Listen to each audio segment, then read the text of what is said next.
여보, 오늘도 마이너스야. 우리 진짜 잘못 시작한 걸까? 아내는 텅 빈 홀이 무서운 듯 중얼거렸습니다. 나는 대답 대신 고개를 숙였습니다. 30년을 일하고 받은 퇴직금과 아내가 알뜰살뜰 모아둔 예금, 모든 걸 걸고 시작한 자영업의 뼈아픈 현실. 우리는 너무 늦게 알아버렸습니다. 팔면 팔수록 잔고가 줄어드는 이 현실. 이제 우린 어디로 가야 할까요? 사연 시작하기 전에 무료로 할 수 있는 구독과 좋아요 부탁드립니다. 어디에서 듣고 계신지 댓글로 남겨주시면 더 반갑게 인사드리겠습니다. 제 이름은 김도연입니다. 올해 58세 평범한 가장이었습니다. 30년 동안 중견건설회사에서 자재 구매 담당으로 일했습니다. 새벽 6시 30분에 집을 나서 저녁 8시에 돌아오는 삶. 주말에도 골프 접대, 술자리 접대. 그렇게 30년을 버텼습니다. 아내 박선희는 올해 55세. 결혼 전엔 백화점에서 일했지만 딸아이를 낳고 전업주부가 됐습니다. 알뜰한 살림으로 매달 조금씩 돈을 모았습니다. 딸아이 하나 키우며 평범하게 살았습니다.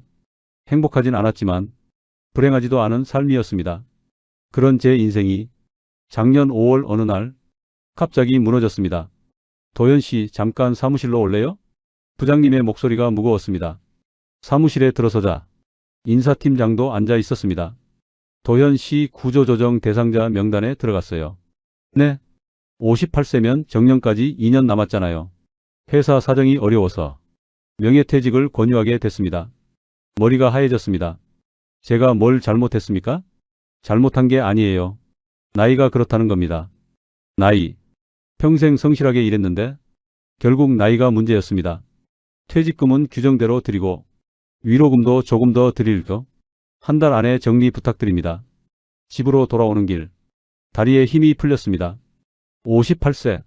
이 나이에 다시 취직할 수 있을까? 문을 열고 들어서자 아내가 반갑게 맞이했습니다.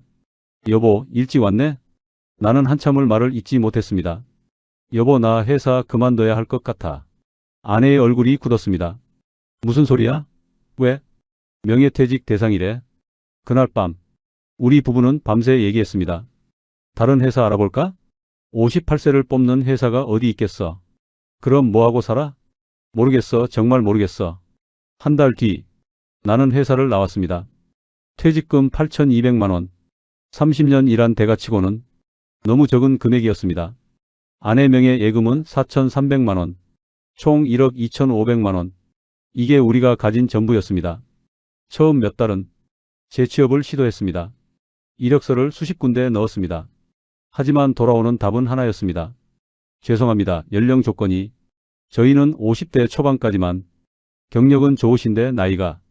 나이. 모든 게 나이 때문이었습니다. 6개월을 구직 활동하며 저축한 돈을 조금씩 까먹었습니다. 생활비, 보험료, 공과금. 일하지 않는데도 돈은 계속 나갔습니다. 어느 날 아내가 조심스럽게 말했습니다. 여보, 우리 장사 한번 해볼까? 장사? 응. 이렇게 있다간 돈만 까먹잖아. 뭐라도 해야 할 것 같아. 나는 막막했습니다. 장사는 해본 적도 없었습니다. 하지만 달리 방법이 없었습니다. 뭘 하면 좋을까? 고깃집 어때? 여보, 회식 많이 다녀서 고기 굽는 건 잘하잖아. 그렇게 우리는 식당을 시작하기로 결정했습니다. 58세, 55세에 생전 처음 하는 장사였습니다. 부동산을 돌아다니며 매물을 받습니다. 권리금 3천, 보증금 5천, 권리금 4천, 보증금 6천. 우리가 감당할 수 없는 금액들이었습니다. 한 달을 돌아다닌 끝에 마음에 드는 자리를 찾았습니다. 동네 골목 안, 주택가와 상가가 섞인 곳. 보증금 4천만 원, 권리금 2천만 원, 월세 250만 원. 여보, 여기 괜찮은 것 같은데? 그래? 근데 인테리어 비용이 6천만 원 정도 잡자. 제대로 하려면 그 정도는 들어야 해. 계산을 해봤습니다. 보증금 4천만 원, 권리금 2천만 원, 인테리어 6천만 원, 총 1억 2천만 원. 우리가 가진 돈 거의 전부였습니다. 여보, 이거 실패하면 우리 끝이야. 아내의 목소리가 떨렸습니다. 나도 알고 있었습니다. 이게 실패하면 우리에게 남는 건 아무것도 없다는 걸. 그래도 해야 해. 이대로 있다간 돈만 까먹어. 최소한 먹고는 살아야지. 하지만 속으로는 무서웠습니다. 장사 한번 해본 적 없는 우리가 과연 할 수 있을까? 밤마다 잠이 오지 않았습니다. 만약 실패하면? 손님이 안 오면? 빚만 지면? 최악의 시나리오가 머릿속을 맴돌았습니다. 하지만 선택의 여지가 없었습니다. 나는 계약서에 도장을 찍었습니다. 손이 떨렸습니다. 이제 돌이킬 수 없어. 인테리어가 시작됐습니다. 매일 현장에 나가 공사를 지켜봤습니다.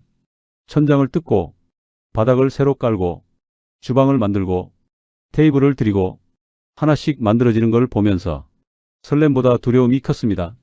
이게 정말 될까? 아내는 매일 시장을 돌아다니며 장사를 배우러 다녔습니다. 여보, 김치는 이렇게 담그면 되고 반찬은 이렇게 만들면 돼. 고생한다, 여보. 괜찮아. 우리 잘할 수 있어.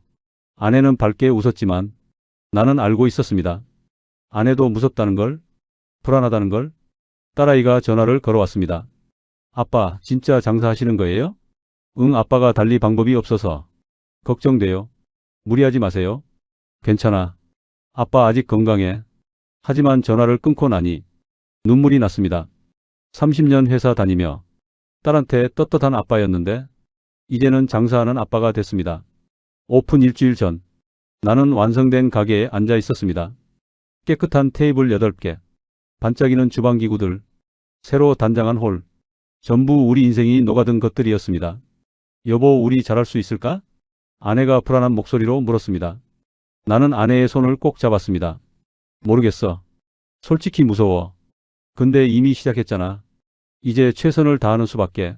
아내는 고개를 끄덕이며 내 어깨에 머리를 기댔습니다. 여보, 우리 끝까지 함께해요. 그날 밤 우리는 텅 빈 식당에서 손을 맞잡고 기도했습니다. 제발 잘 되게 해주세요. 드디어 오픈날이 왔습니다. 새벽 6시 나는 시장으로 향했습니다. 30년 동안 골프장과 술집만 다녔던 내가 이제 시장 아저씨가 됐습니다. 삼겹살 주세요. 몇 킬로 드릴까요? 5kg요. 국산 삼겹살 1kg에 28,000원. 손이 떨렸습니다. 이 고기를 팔아서 과연 남을까? 하지만 이미 시작했습니다.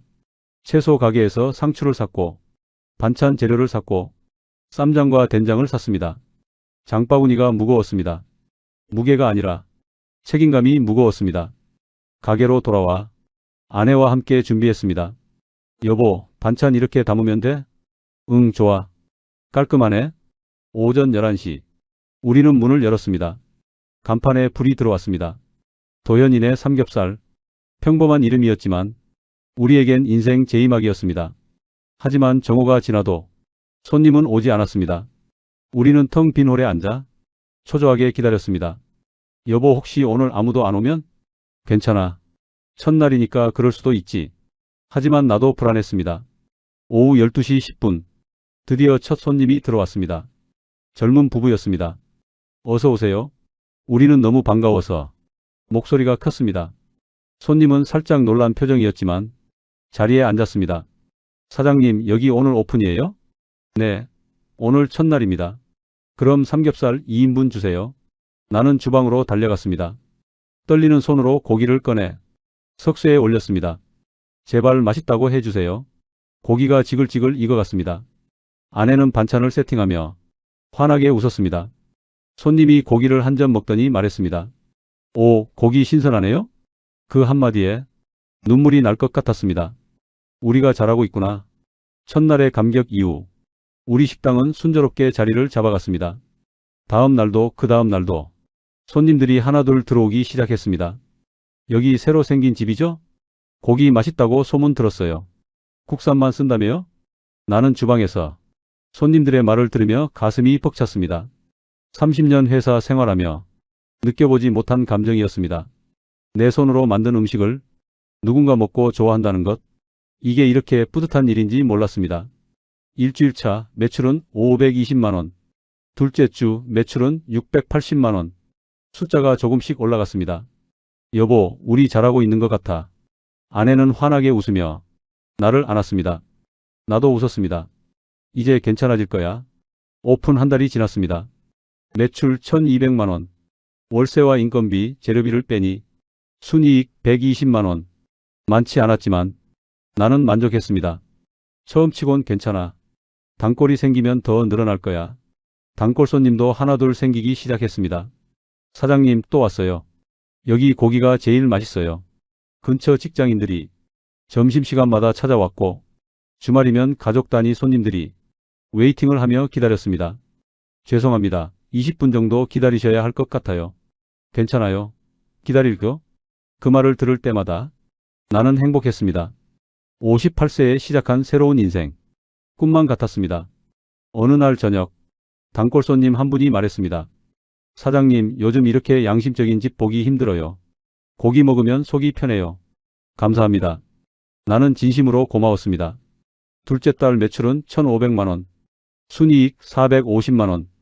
여보, 이번 달 괜찮네? 아내가 장부를 보며 기뻐했습니다. 응, 이대로만 가면 우리 괜찮을 거야. 그날 밤 우리는 오랜만에 치킨을 시켜 먹으며 조용히 축배를 들었습니다. 여보, 고생했어. 여보도 고생 많았어. 창밖으로 밤거리가 보였습니다. 예전엔 회사 야근으로 저 거리를 지쳐서 걸었는데 지금은 내 가게가 있고 함께 일하는 아내가 있습니다. 이게 행복인가? 나는 처음으로 생각했습니다. 퇴사가 오히려 축복이었을지도 몰라. 하지만 세 번째 달 뭔가 이상한 기운이 감지되기 시작했습니다. 첫째 주 매출 650만 원. 조금 줄었네. 그래도 괜찮아. 둘째 주 매출 480만 원. 왜 이러지? 셋째 주 매출 320만 원. 여보, 이상해. 아내의 목소리가 불안했습니다. 평일 점심. 원래라면 테이블이 가득 차야 할 시간. 오후 12시 30분인데 손님이 단 2팀뿐이었습니다. 여보, 오늘 왜 이래? 아내가 불안한 눈빛으로 물었습니다. 월요일이라 그런가 봐. 나는 애써 태연하게 대답했습니다. 하지만 다음 날도, 그 다음 날도 상황은 비슷했습니다. 점심 손님 3팀, 저녁 손님 5팀. 여보, 뭔가 이상해. 아내의 목소리가 떨렸습니다. 나도 느끼고 있었습니다. 주말이 되면 나아질 거라 생각했습니다. 하지만 토요일, 예전엔 웨이팅 20팀이 걸렸던 날, 이번 주엔 테이블 절반도 안 찼습니다. 왜 이러는 거지? 나는 홀을 바라보며 중얼거렸습니다. 텅 빈 테이블들이 나를 조롱하는 것 같았습니다. 그날 저녁, 근처 카페 사장 김태열 씨를 만났습니다. 태열 씨, 요즘 장사 어때요? 힘들어요. 도현 씨, 손님이 확 줄었어요. 여긴 그래요? 여기만 그런 게 아니라 다들 그래요. 불경기가 온 거예요. 불경기요? 네, 뉴스 안 보세요? 요즘 경기 침체 심각하대요. 실업률도 오르고 가게 빚도 역대 최고래요. 김태열 씨는 한숨을 쉬었습니다. 사람들이 돈이 없어요. 물가는 오르는데 월급은 안 오르니까 외식부터 끊는 거죠. 나는 무거운 마음으로 집에 돌아왔습니다. 뉴스를 켰습니다. 경기 침체 우려 확산. 소비자 물가 상승률 4.2%. 가계부채 1,800조 돌파. 외식비 부담 가중으로 소비 위축. 화면엔 마트에서 장 보는 사람들이 나왔습니다. 요즘 장 보면 10만 원이 순식간이에요. 외식은 꿈도 못 꿔요. 한 끼에 5만 원씩 나가는데 어떻게 밖에서 먹어요? 불경기에 살아남으려면 아껴야죠. 인터뷰하는 직장인도 나왔습니다. 회사에서 구조조정 얘기 나오는데 외식할 형편이 아니죠. 점심도 도시락 싸다녀요. 나는 리모컨을 내려놨습니다. 그래서 손님이 줄어든 거구나. 경기 침체? 불경기. TV에서만 듣던 단어가 우리 현실이 됐습니다. 셋째 주가 되자 상황은 더 악화됐습니다. 평일 매출이 하루 15만 원대로 떨어졌습니다. 원가도 안 나오는 금액이었습니다. 여보, 오늘 장 본 재료 절반도 못 썼어. 아내가 냉장고를 보며 한숨을 쉬었습니다. 상추가 시들어가고 있었고 고기는 유통기한이 다가오고 있었습니다. 내일 손님 안 오면 버려야 해. 나는 냉장고 문을 닫으며 주먹을 쥐었습니다.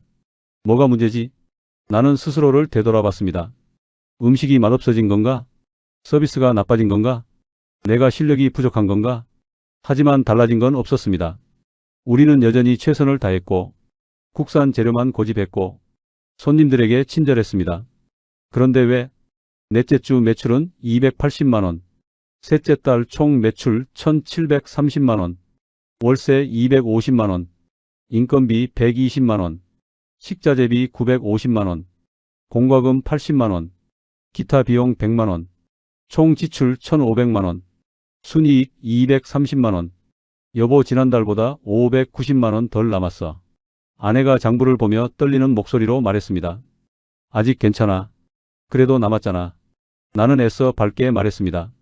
하지만 속으로는 무서웠습니다. 이게 시작인 건가? 그날 밤 나는 잠들지 못했습니다. 천장을 바라보며 온갖 생각이 머릿속을 스쳤습니다. 경기 침체가 언제까지 갈까? 다음 달엔 더 나빠질까? 옆에서 아내도 뒤척이는 소리가 들렸습니다. 여보자? 응, 잘 수가 없네. 나도. 우리는 어둠 속에서 서로를 바라봤습니다. 여보, 불경기가 언제까지 갈까? 아내가 조심스럽게 물었습니다. 나는 대답할 수 없었습니다. 2달 전만 해도 대박이라고 생각했는데 지금은 모르겠습니다. 새벽 4시. 나는 일어나 창밖을 바라봤습니다. 어둠이 깔린 거리. 저 어둠 속에 우리 미래도 묻혀버리는 걸까요? 넷째 달이 시작됐습니다. 나는 여전히 매일 아침 6시에 시장에 갔습니다. 하지만 이제는 발걸음이 무거웠습니다. 사장님, 오늘 삼겹살 시세 올랐어요. 정육점 사장님이 미안한 듯 말했습니다. 또요? 지난주에도 올랐잖아요. 어쩔 수 없어요. 사료값, 유류비, 인건비 전부 올라서요. 나는 한숨을 쉬었습니다. 국산 삼겹살 1kg에 28,000원. 2달 전엔 25,000원이었습니다. 채소 가게로 갔습니다. 사장님, 상추 한 박스 주세요. 오늘 5만원이에요. 지난주엔 4만원이었잖아요. 날씨 때문에 작황이 안 좋대요. 모든 게 올랐습니다. 고춧가루, 마늘, 식용유, 심지어 휴지와 물티슈까지. 여보, 이번 달 가스비 47만원 나왔어. 아내가 고지서를 보며 한숨을 쉬었습니다. 작년엔 30만원대였는데 우리는 말없이 서로를 바라봤습니다. 그날 저녁 납품업자가 찾아왔습니다. 사장님, 중국산으로 바꾸시면 원가 절반으로 줄어요. 중국산이요? 네, 삼겹살 1kg에 12,000원이에요. 국산이 28,000원이니까요. 나는 잠시 생각했습니다. 중국산을 쓰면 이익이 2배로 늘어납니다. 하지만 안 돼요. 나는 고개를 저었습니다. 우리는 국산이라고 홍보했어요. 그걸 바꾸는 순간 끝이에요. 납품업자는 한숨을 쉬었습니다. 사장님 마음은 이해하는데요. 요즘 국산 고집하다가 망하는 집 많아요. 그 말이 가슴에 박혔습니다. 납품업자가 돌아간 뒤 아내가 조용히 물었습니다. 여보, 진짜 안 바꿀 거야? 나는 아내를 바라봤습니다. 여보, 우리가 먹는 건데 중국산 쓸 수 있어? 손님들한테 그걸 팔 수 있어? 아내는 고개를 떨구었습니다. 아니, 못해. 그럼 버텨야지. 하지만 버티는 게 말처럼 쉽지 않았습니다. 일주일 뒤 상추값이 또 올랐습니다. 나는 평소 양의 절반만 샀습니다. 그날 저녁 손님 한 분이 불평했습니다. 사장님, 쌈채소 양이 줄었네요? 18,000원이나 내는데요? 죄송합니다. 요즘 채소값이 너무 올라서. 손님은 불편한 표정으로 끝까지 먹지도 않고 나갔습니다. 아내가 테이블을 치우며 말했습니다. 여보, 이러다 단골마저 잃는 거 아냐? 나는 대답할 수 없었습니다. 넷째 달 첫째 주가 지났습니다. 매출 250만원, 둘째 주 220만원, 셋째 주 180만원. 여보, 이러다 큰일 나는 거 아냐? 아내의 목소리가 떨렸습니다. 나도 알고 있었습니다. 넷째 주가 시작되는 월요일, 나는 근처 식당 사장님들을 만났습니다. 요즘 다들 어때요? 치킨집 사장님이 한숨을 쉬었습니다. 힘들죠? 원가는 계속 오르는데 가격은 더 못 올리겠고. 분식집 사장님도 고개를 끄덕였습니다. 저희도요. 재료비만 해도 벅찬데 거기다 월세, 인건비까지 모두가 같은 고민이었습니다. 원가는 오르는데 가격은 더 올릴 수 없고 마진은 점점 줄어들고 있었습니다. 집으로 돌아오는 길, 나는 무거운 발걸음을 옮겼습니다. 국산 고집하는 게 맞는 걸까? 하지만 중국산으로 바꿀 수는 없었습니다. 그건 우리 양심이 허락하지 않았으니까요. 넷째 달이 끝났습니다. 총 매출 1,180만원, 월세, 인건비, 재료비, 공과금 전부 합치니 1,210만원, 적자 30만원. 여보, 아내가 장부를 보며 눈물을 흘렸습니다. 우리 처음으로 손해봤어. 나는 아내를 안았습니다. 미안해. 아니야. 우리 함께 선택한 거잖아. 하지만 그 말이 위로가 되지 않았습니다. 그날 밤 나는 잠들지 못하고 창밖을 바라봤습니다. 이제 어떻게 해야 하지? 국산을 포기할 수도 없고 가격을 더 올릴 수도 없고 손님은 계속 줄어들고 출구가 보이지 않았습니다. 새벽 3시. 나는 거울을 봤습니다. 4개월 만에 확 늙어버린 내 얼굴. 주름이 깊어지고 머리는 더 휘어졌습니다. 내가 뭘 하고 있는 거지? 옆방에서 아내가 흐느끼는 소리가 들렸습니다. 나는 문을 열고 들어갔습니다. 여보, 미안해요. 소리 낼까봐 참고 있었는데 아내는 베개에 얼굴을 묻고 울었습니다. 나는 아내를 안았습니다. 두 사람 모두 말없이 울었습니다. 1억 2천을 걸고 시작한 꿈이 무너지고 있었습니다. 다섯째 딸 첫째 주. 나는 아침에 일어날 수가 없었습니다. 몸이 납덩이처럼 무겁고 머리는 지끈거렸습니다. 여보, 괜찮아요? 아내가 걱정스럽게 물었습니다. 응, 괜찮아. 하지만 괜찮지 않았습니다. 4개월 동안 하루도 쉬지 않고 일했습니다. 새벽 6시에 시장 가서 밤 11시에 문 닫고 주말도 없이 명절도 없이 몸이 버틸 수 없었습니다. 그래도 일어나야 했습니다. 시장에 가는 길 나는 비틀거렸습니다. 사장님, 안색이 안 좋으신데요? 정육점 사장님이 걱정스럽게 물었습니다. 괜찮습니다. 하지만 눈앞이 핑 돌았습니다. 사장님, 정신을 차리니? 바닥에 쓰러져 있었습니다. 119 불러야겠어요. 아니에요, 괜찮아요. 나는 일어나려 했지만 다리에 힘이 풀렸습니다. 결국 119를 불렀습니다. 병원 응급실. 의사가 진지한 표정으로 말했습니다. 과로세요. 혈압도 높고 스트레스 수치도 심각해요. 이러다 큰일 납니다. 네. 며칠 푹 쉬셔야 해요. 일은 당분간 하시면 안 됩니다. 하지만 쉴 수가 없었습니다. 가게를 닫으면 하루 매출이 날아갑니다. 괜찮습니다. 약만 주세요. 나는 약을 받아들고 가게로 향했습니다. 아내가 혼자 준비하고 있었습니다. 여보, 병원 다녀왔어요? 응, 괜찮대. 나는 거짓말을 했습니다. 다행이다. 정말 놀랐잖아요. 우리는 평소처럼 문을 열었습니다. 하지만 그날도 손님은 거의 오지 않았습니다. 오후 3시까지 단 한 팀. 여보, 오늘도 일해. 아내가 텅 빈 홀을 바라보며 말했습니다. 나는 주방 구석에 앉아 머리를 감싸 쥐었습니다. 도대체 뭘 잘못한 거지? 그날 저녁 나는 조용히 계산을 해봤습니다. 지금까지 벌어들인 돈, 지금까지 쓴 돈, 숫자를 정리하니 끔찍한 현실이 보였습니다. 초기 투자 1억 2천만 원, 4개월 동안 번 돈 1,570만 원. 하지만 이건 착각이었습니다. 매출이 많았을 때는 고정비가 분산됐지만 매출이 줄어든 지금은 한 접시 팔 때마다 손해였습니다. 말이 안 돼. 나는 믿을 수 없어서 계산기를 다시 눌렀습니다. 하지만 결과는 똑같았습니다. 손님이 줄어들면서 고정비가 과도하게 분담되고 있었습니다. 여보, 나는 떨리는 손으로 아내를 불렀습니다. 왜? 또? 우리 팔면 팔수록 손해야. 네. 나는 장부를 보여줬습니다. 아내는 한참을 장부를 보더니 고개를 떨구었습니다. 그럼 우리 지금까지? 응. 처음부터 손해였어. 손님 많을 땐 손해가 적었고 지금은 손해가 엄청난 거야. 아내는 주저앉았습니다. 그럼 어떻게? 나는 대답할 수 없었습니다. 가게를 열어도 손해. 손님을 받아도 손해. 이건 장사가 아니었습니다. 그냥 돈을 버리는 일이었습니다. 그날 밤 우리는 말없이 앉아 있었습니다. 시계 초침 소리만 조용히 울렸습니다. 여보, 우리 그만둘까? 아내가 조심스럽게 물었습니다. 나는 창밖을 바라봤습니다. 1억 2천을 투자했는데 5개월 만에 그만둔다고? 좀 더 버텨보자. 얼마나요? 모르겠어. 하지만 우리 둘 다 알고 있었습니다. 더 버틸 수 없다는 것을. 다음 날 나는 은행에 갔습니다. 통장을 확인했습니다. 남은 돈 580만 원. 5개월 전엔 1억 2천이었는데 이제 600만 원도 안 남았습니다. 거의 다 날렸네. 나는 멍하니 앉아 있었습니다. 30년 일해서 모은 돈, 아내가 알뜰살뜰 모은 돈, 전부 5개월 만에 사라졌습니다. 은행을 나와 거리를 걸었습니다. 사람들은 평범하게 걷고 있었습니다. 출근하는 사람들, 학교 가는 학생들, 장 보러 가는 주부들. 나는 그 평범함이 부러웠습니다. 나도 그냥 평범하게 살걸. 집으로 돌아오는 길. 나는 처음으로 생각했습니다.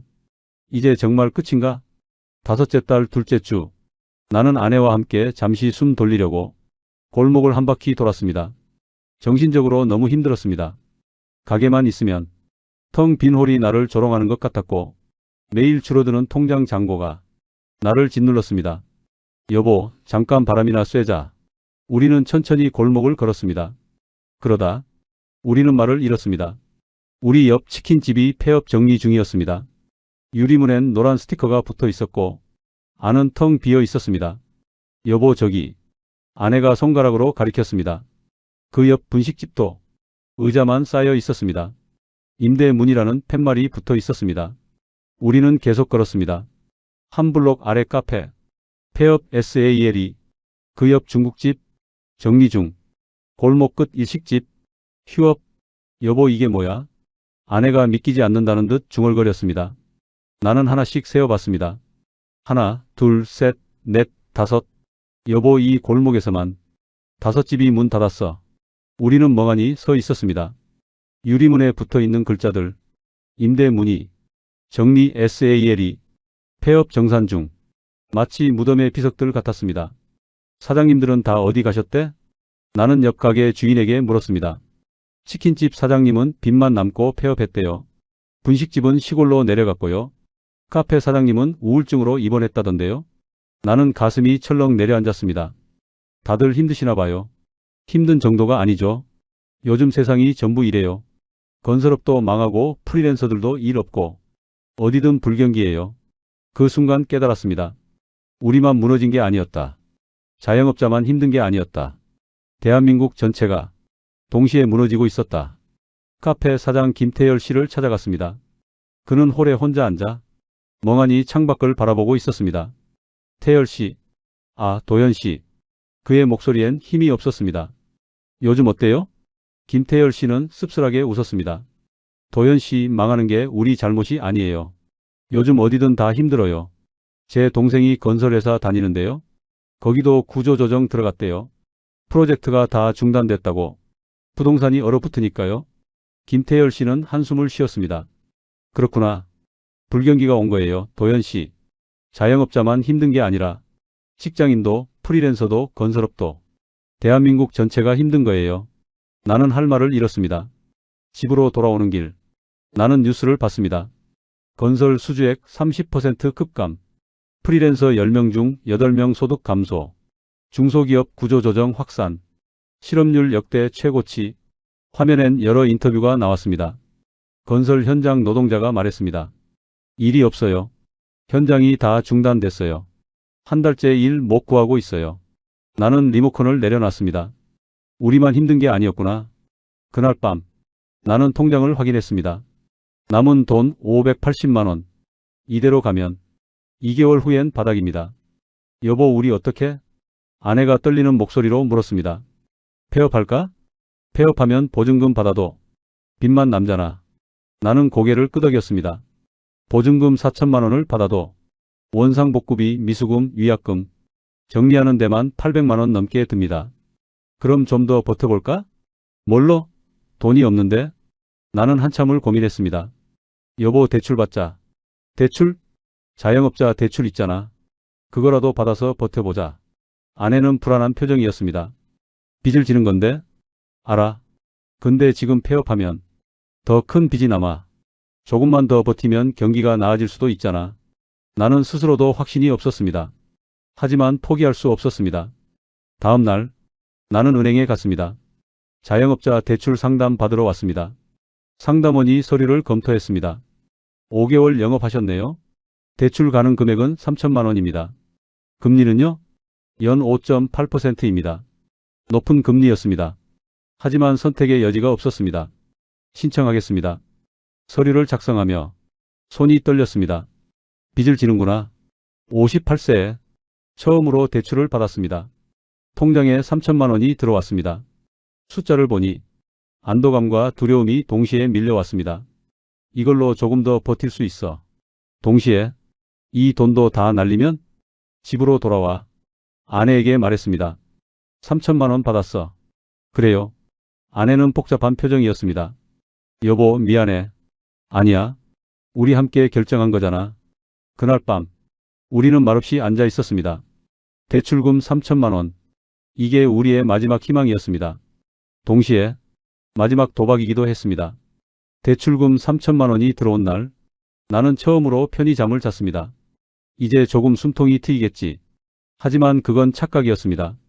다음 날 아침 나는 핸드폰으로 은행 앱을 켰습니다. 대출 잔액 3천만 원. 월 이자 14만 5천 원. 이자만 14만 원이야. 한 달에 14만 5천 원. 손님이 8명 와야 이자를 낼 수 있는 금액이었습니다. 가슴이 답답했습니다. 시장에 가는 길. 발걸음이 무거웠습니다. 예전엔 좋은 재료를 골라야지라는 마음이었는데 지금은 빚을 갚아야 하는데라는 생각뿐이었습니다. 사장님, 오늘은 뭘 사실래요? 삼겹살 2kg만요. 평소에 절반도 안 되는 양이었습니다. 많이 줄이셨네요? 요즘 장사가 안 돼서요. 정육점 사장님은 안타까운 표정으로 고개를 끄덕였습니다. 가게로 돌아와 재료를 정리하며 나는 계산을 했습니다. 오늘 손님 몇 명 와야 본전이지? 재료비, 인건비, 월세, 이자. 머릿속이 숫자로 가득 찼습니다. 예전엔 손님을 맞이하는 게 즐거웠는데 지금은 손님 한 명 한 명이 돈으로만 보였습니다. 저 손님은 1만 8천 원. 오늘 5만 4천 원 벌었네. 나는 스스로가 싫어졌습니다. 밤마다 나는 악몽을 꿨습니다.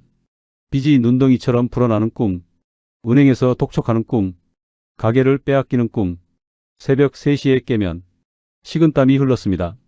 여보, 또 악몽 꿨어요? 응. 아내도 잠을 못 잤습니다. 우리는 어둠 속에서 서로를 바라보며 말없이 앉아 있었습니다. 낮에는 버티는데 밤에는 무너졌습니다. 대출받은 지 2주가 지났습니다. 통장 잔고 2,850만 원, 150만 원이 빠져나갔습니다. 이러다 6개월이면 다 날리겠네. 나는 계산기를 내려놨습니다. 어느 날 저녁 딸아이가 전화를 걸어왔습니다. 아빠, 요즘 어때요? 응, 괜찮아. 목소리가 안 좋으신데? 무리하지 마세요. 괜찮아. 아빠 건강해. 하지만 거짓말이었습니다. 4개월 만에 10kg 빠졌고 머리는 반이 휘어졌습니다. 아빠, 제가 도와드릴까요? 제 월급이라도. 아니야. 절대 안 돼. 넌 내 생활이나 챙겨. 너도 결혼도 하고 하려면 돈 모아야지. 전화를 끊고 나는 눈물이 났습니다. 딸한테까지 손 벌릴 순 없어. 대출받은 지 한 달이 지났습니다. 첫 이자 납부일 14만 5천 원이 자동으로 빠져나갔습니다. 나는 핸드폰 알림을 보며 한참을 멍하니 앉아 있었습니다. 이자만 내고 있네. 원금은 하나도 안 줄고. 오후 3시 손님이 한 팀 들어왔습니다. 사장님, 삼겹살 2인분이요? 네, 감사합니다. 나는 평소처럼 웃었지만 속으로는 계산하고 있었습니다. 3만 6천 원. 이자의 4분의 1이네. 고기를 구우며 나는 스스로에게 물었습니다. 나 지금 뭐 하고 있는 거지? 손님이 나가고 아내가 조용히 다가왔습니다. 여보, 힘들죠? 응. 미안해요. 제가 장사하자고 했는데. 아니야. 내가 결정한 거야. 하지만 우리 둘 다 알고 있었습니다. 이게 잘못된 선택이었다는 것을. 밤 11시 문을 닫고 정리하며 나는 하루 매출을 확인했습니다. 오늘 매출 12만 6천 원. 원가를 빼면 남는 게 얼마 없었습니다. 여보, 오늘도 이거야. 아내는 말없이 고개를 끄덕였습니다. 집으로 돌아가는 길 나는 아내의 손을 잡았습니다. 차가웠습니다. 여보, 우리 언제까지 이러고 있을까? 아내가 조용히 물었습니다. 나는 대답할 수 없었습니다. 대출받은 지 6주가 지났습니다. 통장 잔고 2,480만 원. 한 달 반 만에 520만 원이 사라졌습니다. 나는 계산했습니다. 이대로 가면 6개월 후엔 대출금이 바닥납니다. 그럼 그때는 더 이상 버틸 돈이 없습니다. 그때는 정말 끝이야. 어느 날 아침 거울을 봤습니다. 58세가 아니라 68세처럼 보였습니다. 눈가에 주름이 깊어지고 얼굴은 핏기가 없었습니다. 나 이렇게 늙었구나. 아내도 마찬가지였습니다. 55세인데 65세처럼 보였습니다. 우리는 5개월 만에 10년을 늙어버렸습니다. 대출받은 지 2개월이 지났습니다. 어느 날 밤 나는 혼자 주방에 앉아 있었습니다. 아내가 주방에 들어와 멍하니 앉아 있는 나를 안았습니다. 우리 함께 버텨요. 끝까지 함께해요. 나는 아내 품에서 조용히 울었습니다. 58세 남자가 아내 품에서 울고 있었습니다. 그날 밤 우리는 새벽까지 얘기했습니다. 여보, 우리 그만둘까? 보증금 받아도 빚만 남을 텐데. 그래도 이렇게 계속 버티는 것보다는 조금만 더 버텨보자. 경기가 나아질 수도 있잖아. 하지만 우리 둘 다 알고 있었습니다. 경기는 나아지지 않는다는 것을. 우리는 그저 포기하기 싫어서 버티고 있을 뿐이었습니다. 대출금은 계속 줄어들고 이자는 매달 빠져나가고 손님은 오지 않았습니다. 그렇게 우리는 조금씩 벼랑 끝으로 밀려나고 있었습니다. 대출받은 지 넷째 달, 통장 잔고 1200만 원, 총 10개월째 영업 중이었습니다. 나는 더 이상 버틸 수 없다는 걸 알았습니다. 매일 아침 몸을 일으키는 게 고문이었습니다. 여보, 오늘은 못 일어나겠어. 괜찮아요? 응, 그냥 너무 힘들어. 아내도 한계였습니다. 10개월 동안 하루도 쉬지 않고 일했습니다. 새벽 6시부터 밤 11시까지, 주말도 명절도 없이 우리 몸은 이미 무너지고 있었습니다. 어느 날 저녁, 나는 조용히 아내에게 말했습니다. 여보, 우리 이제 그만하자. 아내는 한참을 말이 없었습니다. 눈물이 주르륵 흘러내렸습니다. 알았어요. 미안해. 아니야. 우리 최선을 다했어요. 그날 밤 우리는 말없이 서로를 안았습니다. 10개월의 싸움이 이제 끝나가고 있었습니다. 폐업을 결정했지만 쉽게 끝낼 수 없었습니다. 건물주에게 연락했습니다. 사장님, 폐업하려고 합니다. 언제요? 한 달 후요. 보증금 정산은 시간 좀 걸릴 거예요. 알겠습니다. 납품업자들에게도 연락했습니다. 사장님, 폐업하시면 미수금 정산 언제 해주실 건가요? 최대한 빨리 드릴게요. 미수금이 생각보다 많았습니다. 아르바이트 학생도 불러야 했습니다. 미안한데 이번 달까지만 일해줄 수 있어? 네, 알겠습니다. 학생의 얼굴이 어두웠습니다. 모든 게 무거웠습니다. 폐업 공고를 붙였습니다. 감사했습니다. 10월 31일부로 영업을 종료합니다. 단골 손님들이 하나둘 찾아왔습니다. 사장님, 진짜 그만하시는 거예요? 네, 죄송합니다. 아쉽네요. 여기 고기가 제일 맛있었는데. 감사합니다. 그 말을 들으니 더 마음이 아팠습니다. 우리가 잘못한 게 아닌데 왜 이렇게 됐을까? 마지막 한 달, 나는 폐업 준비를 하며 다른 자영업자들을 만났습니다. 경기가 좋을 때 시작했으면 잘 됐을 거예요. 근데 최악의 불경기에 시작했잖아요. 치킨집을 15년 한 사장님도 만났습니다. 요즘 자영업은 실력보다 운이에요. 타이밍, 경기, 위치, 우리가 어쩔 수 없는 것들이죠. 분식집 사장님도 말했습니다. 물가는 오르는데 가격은 못 올리고 월세는 계속 나가는데 손님은 줄고, 이게 요즘 자영업 현실이에요. 나는 며칠 동안 여러 사장님들을 만났습니다. 우리가 실패한 이유, 불경기와 경기 침체, 가장 큰 이유였습니다. 물가 폭등, 원가가 통제 불가능하게 올랐습니다. 높은 고정비, 월세, 인건비가 너무 부담스러웠습니다. 국산 고집, 양심은 지켰지만 마진이 없었습니다. 부족한 마케팅 지식, 준비 부족, 장사 경험 없이 시작한 게 무모했습니다. 누구를 탓할 수 없었습니다. 그냥 우리가 잘못된 선택을 했을 뿐이었습니다. 마지막 영업일, 10월 31일, 손님은 5팀이 왔습니다. 나는 마지막까지 정성껏 고기를 구웠습니다. 맛있게 드세요. 마지막 손님이 나가고 나는 주방에 혼자 섰습니다. 10개월 동안 매일 서 있던 이곳, 이제 마지막입니다. 아내가 홀에서 마지막 테이블을 닦고 있었습니다. 여보, 다 끝났어요. 나는 주방에서 나왔습니다. 우리는 텅 빈 홀 한가운데 섰습니다. 여보, 아내가 울먹였습니다. 우리 정말 열심히 했는데? 응, 열심히 했어.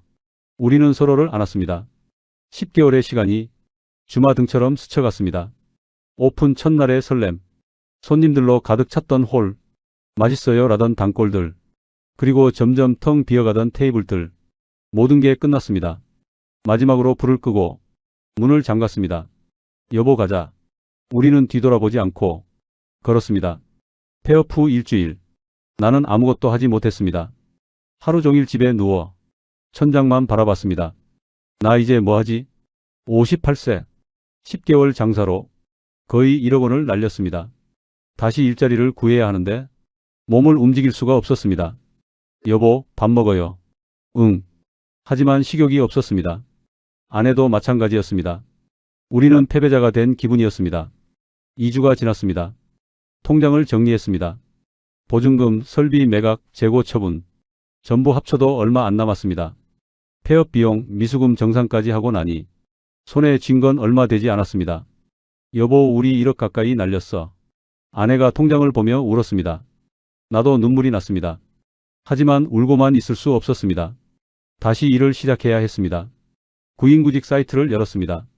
58세가 지원할 수 있는 일자리. 많지 않았습니다. 경비, 청소, 택배, 물류. 나는 여러 곳에 지원했습니다. 죄송합니다. 연령이 다른 분으로 결정했습니다. 경력이 맞지 않습니다. 한 달 동안 20곳 넘게 지원했습니다. 면접 본 곳은 3곳, 합격한 곳은 없었습니다. 58세는 아무도 안 뽑는구나. 절망감이 밀려왔습니다. 그러던 어느 날 새벽 물류센터 구인 공고를 봤습니다. 나이 무관, 즉시 채용. 나는 바로 전화를 걸었습니다. 일할 수 있습니다. 내일 새벽 4시까지 나오세요. 다음 날 새벽 4시. 나는 물류센터에 도착했습니다. 상자를 옮기는 일이었습니다. 하루 8시간. 온몸이 땀으로 젖었습니다. 허리가 끊어질 것 같았고 다리는 후들거렸습니다. 이것도 쉽지 않네. 직장인도 힘들고 프리랜서도 힘들고 자영업자도 힘들고 육체 노동도 힘듭니다. 요즘 세상에 쉬운 일은 없었습니다. 아내도 근처 편의점에 아르바이트로 들어갔습니다. 하루 6시간. 여보, 서서 일하니까 다리가 너무 아파요. 나도 허리가 끊어질 것 같아. 우리는 서로를 보며 씁쓸하게 웃었습니다. 첫 월급을 받던 날 나는 통장을 보며 울었습니다. 여보, 돈이 들어왔어. 진짜요? 응. 일한 만큼 정확히 들어왔어. 우리는 서로를 보며 웃었습니다. 식당 할 땐 매출이 들어와도 불안했는데 지금은 적지만 확실히 남는 게 감사했습니다. 석 달이 지났습니다. 나는 새벽 일에 적응했습니다. 힘들었지만 마음은 편했습니다. 매출 걱정 안 해도 되네. 월세 걱정 안 해도 되네. 이자 걱정 안 해도 되네. 일한 만큼 돈을 받는 것. 그게 이렇게 감사한 일인 줄 몰랐습니다. 어느 토요일 나는 오랜만에 쉬는 날이었습니다. 공원을 산책했습니다. 10개월 전엔 토요일이 가장 바쁜 날이었습니다. 지금은 쉬는 날입니다. 벤치에 앉아 햇살을 쬐며 나는 생각했습니다. 이게 평범한 삶이구나. 식당 할 땐 주말도 명절도 없었습니다. 지금은 있습니다. 6개월이 지났습니다. 어느 날 저녁 딸아이가 찾아왔습니다. 아빠, 요즘 어때요? 응, 괜찮아. 안색이 좋아 보여요. 그래? 확실히 몸이 회복됐습니다. 체중도 조금 늘었고 얼굴에 핏기도 돌았습니다. 아빠, 식당 하실 때 정말 걱정 많이 했어요. 매일 전화해도 목소리가 죽어 있었잖아요. 알아. 미안하다. 아니에요. 지금 더 건강해 보여서 다행이에요. 딸이 돌아간 후 아내가 말했습니다. 여보, 딸 말이 맞는 것 같아. 우리 지금이 더 나은 것 같아. 나도 동감했습니다. 돈은 적지만 건강하고 평화롭습니다. 1년이 지났습니다. 어느 날 김태열 씨에게서 연락이 왔습니다. 도연 씨, 커피 한잔 할래요? 우리는 동네 카페에서 만났습니다. 요즘 어때요? 택배 상하차 일해요. 허리가 끊어질 것 같지만 그래도 버티고 있죠. 저도요. 물류센터에서 일해요. 몸은 힘들어도 마음은 편해요. 우리는 웃었습니다. 카페 사장, 식당 사장에서 육체 노동자가 됐습니다. 도연 씨, 후회해요? 나는 잠시 생각했습니다. 후회. 돈은 많이 날렸죠. 근데 배운 것도 많아요. 뭘 배웠어요? 자영업이 생각보다 훨씬 어렵다는 거. 안정이 얼마나 중요한지, 건강이 얼마나 소중한지. 그리고 나는 커피를 한 모금 마셨습니다. 실패해도 살 수 있다는 거요. 김태열 씨는 고개를 끄덕였습니다. 맞아요. 저도 그거 배웠어요. 실패가 인생의 끝이 아니라는 거. 요즘은 어디든 다 힘들잖아요. 직장인도 구조조정 걱정하고, 프리랜서도 일감 없고, 건설업도 침체고, 자영업자도 폐업하고, 우리만 힘든 게 아니더라고요. 그러니까요. 요즘 세상이 다 어려운 거죠. 우리는 한참을 얘기했습니다. 어느 날 밤 나는 아내와 함께 앉아 있었습니다. 여보, 우리 식당 다시 할까? 농담으로 물었습니다. 절대 안 돼요. 아내가 단호하게 말했습니다. 우리는 웃었습니다. 그치? 나도 절대 안 해. 한 번으로 충분해요. 우리는 손을 잡았습니다. 여보, 그래도 후회는 안 해요. 나도. 우리 도전은 했잖아요. 응, 도전은 했어. 비록 실패했지만 우리는 도전했습니다. 58세, 55세에 새로운 일을 시작할 용기가 있었습니다. 그것만으로도 의미가 있었습니다. 지금 이 이야기를 보고 있는 당신에게 당신이 자영업을 준비하고 있다면 신중하게 생각하세요. 그리고 가장 중요한 것, 실패할 수도 있다는 걸 받아들이세요. 당신이 지금 힘들다면 이것만 기억하세요. 당신만 그런 게 아닙니다. 요즘 많은 사람들이 힘듭니다. 자영업자도, 직장인도, 프리랜서도, 건설업도. 불경기 때문입니다. 물가 폭등 때문입니다. 소비 감소 때문입니다. 당신 잘못이 아닙니다. 실력이 부족해서가 아닙니다. 노력이 부족해서가 아닙니다. 그냥 시대가 그렇습니다. 실패했다고 인생이 끝난 게 아닙니다. 다시 시작할 수 있습니다. 천천히 한 걸음씩. 우리처럼. 오늘도 나는 새벽 4시에 일어납니다. 물류센터로 향합니다. 상자를 옮기며 땀을 흘립니다. 힘들지만 버팁니다. 퇴근길. 나는 하늘을 올려다봅니다. 해가 뜹니다. 새로운 하루가 시작됩니다. 오늘도 살아있네. 나는 웃으며 걷습니다. 59세. 늦었지만 아직 끝나지 않았습니다. 우리는 실패했지만 다시 일어섰습니다. 이것만으로도 감사합니다. 당신도 할 수 있습니다. 실패해도 괜찮습니다. 다시 시작하면 됩니다. 세상은 모두에게 힘듭니다. 하지만 우리는 버팁니다. 우리는 오늘도 다시 살아갑니다. 이야기가 마음에 닿으셨다면 구독과 좋아요로 응원해주세요. 어디에서 듣고 계신지 댓글로 남겨주시면 더 반갑게 인사드릴게요. 여러분의 작은 손길이 큰 힘이 됩니다.